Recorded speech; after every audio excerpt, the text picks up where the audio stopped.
পর্দা করো, তুমি আমার অনেক প্রিয় একজন মানুষ, তুমি বেপর্দায় বাইরে যাবা, লোকজন দেখবে, কেমন হয়? ঠিক আছে, তোমাকে তো আমি বিয়ে করেছি, তুমি আমার মানুষ, তোমাকে দেখবে কেন? প্রিয় মা ও বোনেরা, পর্দা ছাড়বেন না। আপনাদের জন্য 4টা কাজ: স্বামীর আনুগত্য করা, লজ্জাস্থানের হেফাজত করা, আপনার 5 ওয়াক্ত সালাত ঠিকঠাক মতো আদায় করা এবং রমজান মাসে সাওম রাখা। নবীজি বলেছেন সাল্লাল্লাহু আলাইহি ওয়াসাল্লাম, জান্নাতের যে কোনো দরজা দিয়ে ইচ্ছা আপনি প্রবেশ করতে পারবেন। আপনার জন্য সহজ। আর স্বামীর আনুগত্য বলতে আমি বুঝাইনি স্বামীর দাসত্ব করতে হবে, এটা বলিনি। এখনকার কিছু ফ্যামিলিস্ট মেয়ে আছে, ওরা আনুগত্য শব্দ মনে হয় যে দাসত্ব মনে হয়। আনুগত্য দাসত্ব এক জিনিস না। আনুগত্য কি? স্বামী কোরআন সুন্নাহর অনুকূলে কোনো কথা বলেছে, আপনি মানবেন।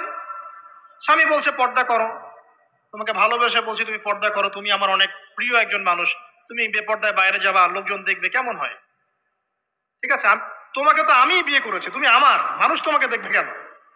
ঠিক আছে, তো এখন স্বামী ভালো কথা বলেছে, আপনি শুনলেন, এটা আনুগত্য। আর ওই স্বামী যদি বলে আসো তো, আমার কলিগরা এসেছে, ওকে খাবার সার্ভ করতে হবে, আসো খাবারটা পরিবেশন করো। এখন আপনি বেপর্দা হয়ে আপনার স্বামীর কলিগের সামনে খাবার পরিবেশন করতে শুরু করলেন, এটা কি আনুগত্য করতে হবে? এটা তখন আপনি আনুগত্য করবেন না। সিম্পল, কোরআন সুন্নাহর অনুগত কাজে আপনি স্বামীর আনুগত্য করবেন, বিপরীতে গেলে আপনি করবেন না। স্বামীর আনুগত্য মানে স্বামীর দাসত্ব নয়। আর এই হাদিসটা আপনি কেন ভুলে যান যে আল্লাহ রাসূল সাল্লাল্লাহু আলাইহি ওয়াসাল্লাম বলেছেন, আল্লাহ ছাড়া যদি কাউকে সেজদা করা যেত, সম্মান বুঝাচ্ছেন, আল্লাহ ছাড়া যদি কাউকে সেজদা করা জায়েজ হতো, আমি মেয়েদেরকে বলতাম যেন স্বামীকে সেজদা করে। কেন? কারণ আপনাকে রেসপন্সিবিলিটি, আপনার খাবার, আপনার ফুড, আপনার শেল্টার, আপনার মানে পুরো দায় দায়িত্ব নিজের হাড় ভাঙা পরিশ্রম দিয়ে, জীবনের ঝুঁকি নিয়ে স্বামী আপনার জন্য করে। সে আপনার সম্মান পাওয়ার যোগ্য তো? সে কি আপনার সম্মান পাওয়ার যোগ্য নয়? আপনি যদি সম্মানের হক আদায় না করতে পারেন, তাহলে আপনি অকৃতজ্ঞ। আর অকৃতজ্ঞ মেয়ে কখনো জান্নাতে যাবে? একটা হাদিসে আছে, বেশিরভাগ মেয়ে জাহান্নামে যাওয়ার অন্যতম কারণ হচ্ছে তারা স্বামীর সাথে কুফরি করে। কি করে? আর সারা জীবন স্বামী ভালোবেসে যায়, ভরণ পোষণ দিয়ে যায়, সব চাহিদা পূরণ করে যায়, একদিন দেখবেন কথা কাটাকাটি হয়েছে, ওই দিন বলে বসবে যে তোমার কাছে আমি কিচ্ছু পাই নাই সারাদিন। এই যে কুফরি, এই কারণে তারা জাহান্নামে যেতে পারে বেশি। আল্লাহ হেফাজত করুন। আমি আরেকটা কারণ হচ্ছে যে বেপর্দা। আপনাকে 4টা মূলনীতি ফলো করতে হবে। এক, এমন কোনো পোশাক পরবেন না যে পোশাকটা আটো সাটো, যেটা পরলে আপনার গায়ের কাঠামো বোঝা যায়। এটা বোরখা হলেও পরা যাবে না। আমি কি বুঝাতে পারছি? ডিজিটাল বোরখা দেখেন নাই? দেখছেন? মাশাআল্লাহ। আর কারা কারা দেখছেন? এদিকে চোখ বেশি যায় না?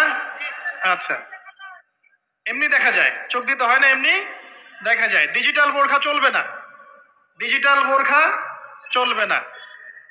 আমার মত, এটা আমি মত দিচ্ছি, আমি আল্লাহর রাস্তায় সময় দিয়েছি অনেকদিন, এবং এখানে যে পর্দাটা শেখানো হয়, এরকম পর্দা আমি অন্য কোথাও দেখিনি। এত চমৎকার পর্দা শেখানো হয়। কারা কারা সময় লাগিয়েছেন? 3 দিন 7 দিন সময় দিয়েছেন কারা কারা? বেশিরভাগই দেন নাই। সমস্যা নাই, দিতে হবে, আমি বাধ্যতামূলক বলিনি আপনাকে।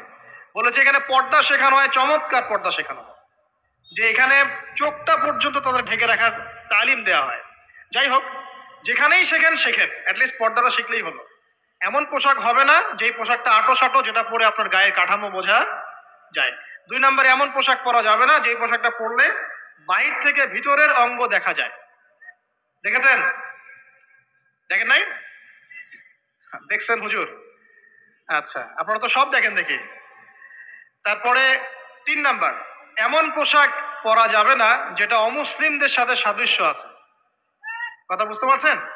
অমুসলিমদের ধর্মীয় বিষয়ের সাথে সাদৃশ্য আছে এমন পোশাক মুসলিম মেয়েদের পরা যাবে না। এর মানে এই নয় যে অন্য ধর্মকে আপনি আক্রমণ করবেন, এটাও নয়। যে যার ধর্ম তাদের স্বাধীনতা মতো পালন করবে। মুসলিমরা বাধা দিবে? দিবে না। মুসলিমরা দাওয়াত দিতে পারে। কি করতে পারে? দাওয়াত দিতে পারে যে ভাই, যে লা ইলাহা ইল্লাল্লাহর কনসেপ্ট আপনাকে বুঝাচ্ছি, আল্লাহ ছাড়া কোনো মাবুদ নাই, মুহাম্মদ সাল্লাল্লাহু আলাইহি ওয়াসাল্লাম সর্বশেষ রাসূল, এই কোরআন পড়ুন, হাদিস পড়ুন, দেখুন এটাই হচ্ছে মানবতার মুক্তির সনদ। এরপর যদি সে ইসলাম কবুল করে আলহামদুলিল্লাহ, যদি না করে এর হিসাব কে দিবে?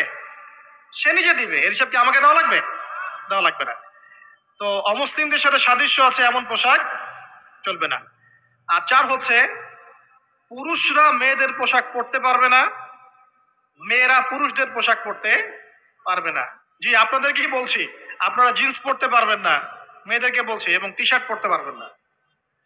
আপনারা ওই যে যা ইচ্ছা তাই ড্রেস পরে বলবেন যে হাজার বছরের সভ্যতা সংস্কৃতি, এসব বাজে কথা চলবে না এখানে। এটা হাজার বছরে কোনোদিনও আমাদের দাদা নানিরা এগুলা এগুলা কখনো পরে নাই, পড়ছে? আপনার দাদি কখনো এরকম পরছিল শাড়ি? তো এই যে বললো হাজার বছর থেকে পরে আসতেছে নাকি। সুবহানাল্লাহ। তো এখানে বিষয়টা হচ্ছে পুরুষ মেয়ের পোশাক পরতে পারবে না, মেয়ে পুরুষের পোশাক পড়তে পারবে না। আমি খুব সংক্ষিপ্ত করে আপনাকে কোরআন সুন্নাহ থেকে 4টা মূলনীতি বলে দিলাম। এই 4টা মূলনীতি কোরআনেও আছে, হাদিসেও আছে। আসেন, এই যে নারীর অবমাননা, এই বিষয়টা আইয়ামে জাহিলিয়াতে যেমন ছিল, এখন দেখবেন আরো বড় পরিসরে এসেছে, আসে নাই?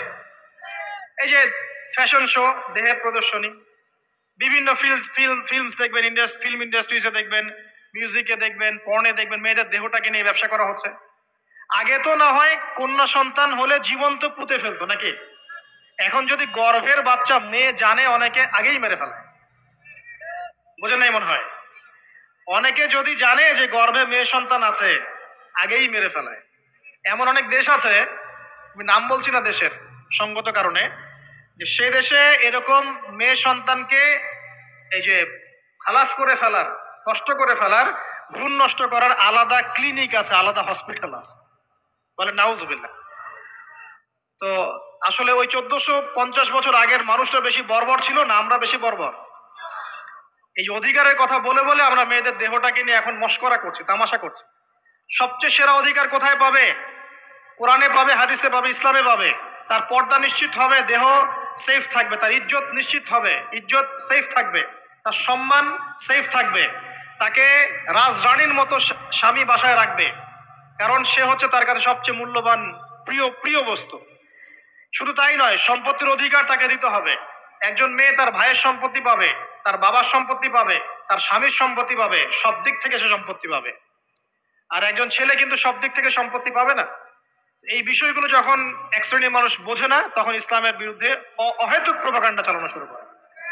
সবচেয়ে সেরা সম্মান রক্ষার উদাহরণ দেয়া হয়েছে ইসলামে, কোরআনে এবং হাদিসে। এই কথাটা আপনাদের মা বোনদেরকে বোঝাবেন, তবে নম্রতার সাথে বোঝাবেন, কারণ উচ্চবাচ্য করলে তারা কথা শুনবে না। আর আল্লাহ রাসূল সাল্লাল্লাহু আলাইহি ওয়াসাল্লাম বলেছেন, কিছুটা বাঁকা হাড় দিয়ে তাদেরকে তৈরি করা হয়েছে। যদি আপনি শক্ত করে চাপ দিতে যান তাহলে ভেঙে যাবে, আর যদি আপনি ওই অবস্থায় ছেড়ে দেন তাহলে বাঁকাই থেকে যাবে। এখানে আপনাকে হিকমা অবলম্বন করতে হবে। আল্লাহ পাক তৌফিক দান করুন। একটা বিষয় বলছিলাম, ওই যে শিরকের পাপ এখন গ্লোবালাইজেশন হয়েছে না, ওই সুদের পাপ এখন গ্লোবালাইজেশন হয়েছে না। গ্লোবালাইজেশন বোঝেন? মানে বিশ্বায়ন, পুরো বিশ্বে ছড়িয়ে পড়েছে না। আর একটা হচ্ছে এই যে মেয়েদের অবমাননা, এটা সারা বিশ্বে ছড়িয়ে পড়ে নাই? আচ্ছা, আর দুটা বলবো, এরপর বলে আমি শেষের দিকে যাচ্ছি। আসেন, একটা হচ্ছে মাদক। মাদক আইয়ামে জাহিলিয়াতের অন্যতম সেরা পাপ ছিল কি? মাদক। ওই যে বলছেন জাহিলি যুগ, কেন বলছেন জাহিলি যুগ? বিকজ ওইখানে মাদক খেত মানুষ বেশি। এখন বলেন, ওখানে না হয় মক্কায় মাদক খেত মানুষ, এখন সারা বিশ্বে মাদক ছড়িয়ে পড়ে নাই?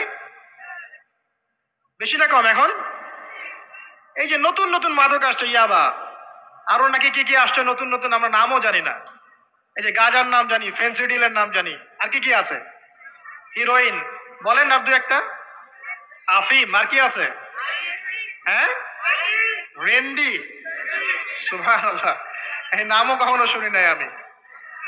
আচ্ছা, শোনেন শোনেন, বিষয়টা হচ্ছে, দেখুন, এই বিষয়টা কি হালাল না হারাম?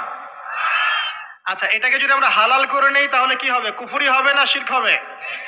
শিরক কুফর দুটোই হচ্ছে। কিন্তু এখন মক্কার কিছু মানুষ মাদক খেয়েছে বুঝলাম, আল্লাহ রাব্বুল আলামিন ধাপে ধাপে এখান থেকে বের করেছেন। প্রথমে বলেছেন মদ খেয়ে নামাজের ধার কাছে যেও না।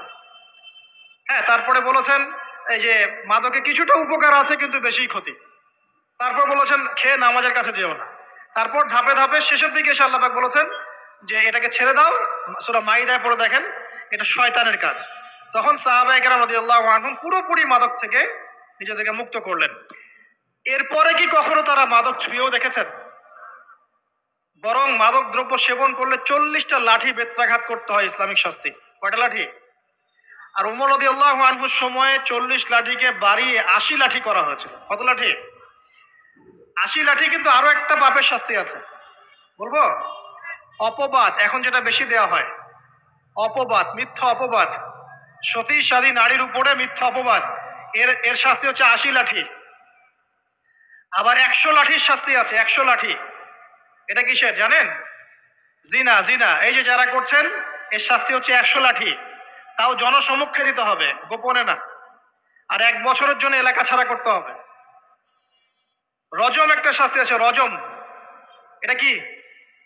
রজম মানে পাথর নিক্ষেপ করে হত্যা। এটা তো বর্বর, তাই না? অমানবিক, মধ্যযুগীয়। এসব কথা শুনছেন না? শোনেন, কিছু কিছু বিষয় আছে যে বিষয়গুলো করার পরে এই পৃথিবীতে মানুষ বেঁচে থাকার অধিকারটা হারিয়ে ফেলে। কথা বুঝতে পারছেন না মনে হয়? কিছু কিছু পাপ আছে, এগুলো করলে পরে মানুষ এই পৃথিবীতে বেঁচে থাকার অধিকারটা হারায় ফেলে। যেমন কোনো বিবাহিত ব্যক্তি যদি জেনা করে, নাউজুবিল্লাহ,